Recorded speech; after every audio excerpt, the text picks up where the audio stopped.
Hello everyone, it's Old Guardian here. In this video I'm going to take a look at Hearthstone Mercenaries PvE comps. It's kind of hard to put PvE comps in order because obviously for different bounties you kind of need different comps. There are bounties that have fire immunities, frost immunities, shadow immunities, nature immunities, so you just can't do everything with a single comp. However, it is possible to make some sort of sense on the general usability of various comps and whether they're really top tier comps or whether they're more of like just fun comps. So let's take a look at various PvE comps in the game and how good they are on average. And starting at number 13 we have Explorers. Finley and Elise. Finley and Elise are carrying the Explorers comp, getting that attack, getting those hits in. And then you either go with Brann or you would go with Reno. But neither of those are really contributing that much, so the Explorers comp overall is a little bit on the weak side.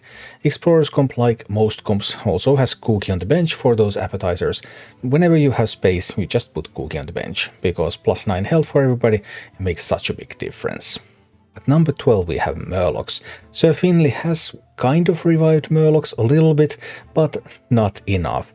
Nowadays Finley, Murky, Morgl seems to be a great comp for Murlocs, because you get that attack power, you get to buff your other Murlocs, you have those tokens, so Morgl gets to deal more damage with his ability. A pretty flexible comp that has a red, a green and a blue, a little bit on the slow side, and because you want to keep your tokens alive, so if you meet a lot of very high attack enemies, then those enemies are going to kill your tokens and that would just make everything so much worse. But still, Murlocs, if you like to play with them, it is possible. Coming in at number 11 is everyone's favorite starter comp, Cariel, Samuro and Cyrella, all 3 starter mercs. And these are pretty much the mercs that you start the game with. You start going with Cariel, it's just taunting up, Cyrella is reducing attack on an enemy, dealing some damage and enabling Samuro to go in. That's just the basic early game strategy. And typically you would also start with Cookie, Bruka and Guff on the bench as soon as you can get them. They're all rare, so they're pretty easy to get. And then you will have the ability to go with the blue nature team for some boss fights, for example in Winter Spring, and climb with Cariel, Samuro, Cyrella. And this team gets you through the first areas of the game. It also has some success in later areas, but life gets much more difficult for Cariel, Samuro, Cyrella as you proceed to areas like Alterac Valley and Sunken City. Another budget team that resembles Cariel, Samuro, Cyrella is the Nature budget team. This time you go with Yulon, Anaconda, Guff for the climb, and then you have the option to go with Guff, Bruka and Cookie if you need just pure blue casters for some boss fights. So it's a little bit sturdier, and those Anaconda Vipers can get really huge thanks to Yulon and Anaconda, so it's a pretty fun comp, but also pretty slow comp and not quite as powerful as many of the others. Coming in at number 9 is Pirates. We're still in the region of comps that I would play mostly for fun, but not for really serious climbing. Pirates have some issues. One of the issues with Pirates is that you need to vary your team by your opponent, because Mr. Smite Edwin patches sometimes gets the job done, but sometimes it doesn't. Sometimes you need to do like Steed, Edwin, Kazakus. There's just a lot of variations. And because this pirate team uses all 6 slots in a team, then that means that it's kind of hard to fit in a carry. And typically you want to carry somebody in PvE, either to get the equipment or to get coins for some reason. And this pirate team has a hard time handling that. So while it's fun and it can be pretty effective sometimes, possibly one of the fun parts about this is that you need to change your comp depending on your opponent, but still not one of the top tier comps. And coming in at number 8 is one of the most fun comps in the game, and that's Orcs. Orcs used to be actually much better comp earlier on, but now we have had much new mercenaries and then Orcs have just a little bit fallen by the wayside. On the plus side, Orcs, you're looking for stat treasures. Once you get some stat treasures, Orcs become really huge. And if you get enough stat treasures, then you can just roll your face over the keyboard and just blah, and games are just won. However, if you don't get a lot of stat treasures, then you have to actually calculate and think. And if you don't get the stat treasures and you don't have the Ring of Strength on Thrall, then things can get really tough. So you really want the Thrall's Ring to increase the survivability of the Orc comp before you're going in with them. The 7th best PvE team in the game is Holy. Holy team has great healing. There are various fights where you really want AoE damage and healing, and Holy team can really deliver that. On the other hand, Holy team is sometimes a little bit vulnerable against fighters that bypass taunt, because if they get to hit Anduin or Velen real good, that can be a problem for Holy team. And also Holy Team is very, very slow. It will take ages to climb with this team, but other than that it is pretty steady. Coming in at number 6 is Nature. I prefer the new Nature with Malfurion, Yulon and Agondra, just making huge vipers and healing everybody up. It's just such fun, great comp. The old classic Nature squad was Malfurion, Brukka and Guff. And Malfurion, Brukka and Guff is still playable. It's still great in some of the boss fights as well. So you really want to have those on the bench. Cookie on the bench as well whenever you have a chance for that extra health. But Nature could ditch Cookie in order to carry somebody if really needed.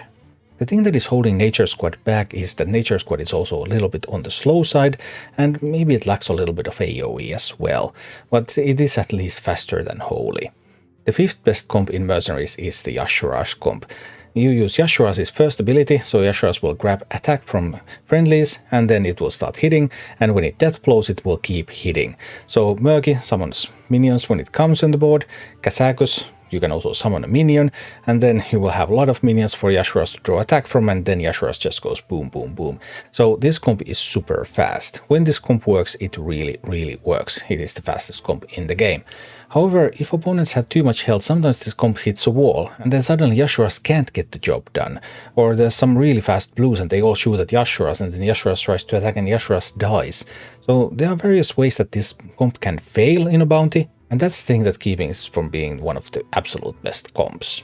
At number 4 we have Bainegore, and Bainegore is the best budget comp that you can get. All of these mercenaries are rares, Bane, Trigor, New Zhao, and then Cookie on the bench for some extra health.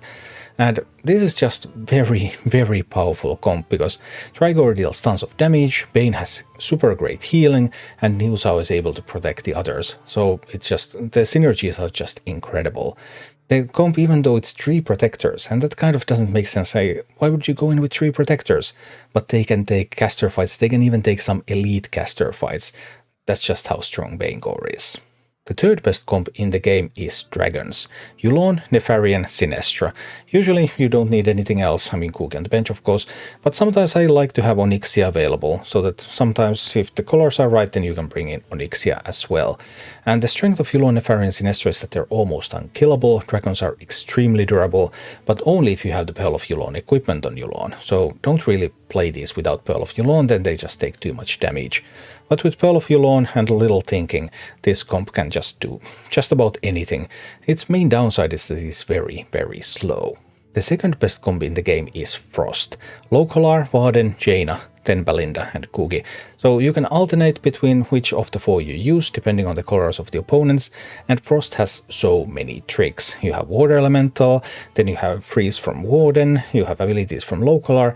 There are so many choices that you can make, so many things that you can do, and so many ways that you can survive even difficult situations.